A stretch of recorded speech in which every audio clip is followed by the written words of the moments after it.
कर्पूर गौरम करुणावतारम संसार सारम भुजगेंद्रहारम सदा वसंतम विद्यारविंदे भवम भवानी सहितं नमामि मंदारमाला कलितालकार्ये कपालमालांकित सुंदराय दिव्यंबराय च दिगंबराय नमः शिवाय च नमः शिवाय कालिंगोटांगण वंदित चरण डोळ्यान पाहिन रूप तुझे प्रेमे अलिंगिन आनंद पूजिन भावे ओवाळी म्हणे मम त्वमेव माता पिता त्वमेव बंधुच सखा त्वमेव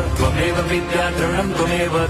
सर्वं मम देव कायेन वाचा मनसेन्द्रियैर्वा बुद्ध्यात्मना वा प्रकृति स्वभावात् करोमि यद्यत् सकलं परस्मै नारायणायति समर्पयामि अच्युतं केशवं राम नारायणं कृष्णदामोदरं वासुदेवं हरिं श्रीधरं माधवं गोपिका वल्लभं जानकी नायकं रामचन्द्रं भजे हरे राम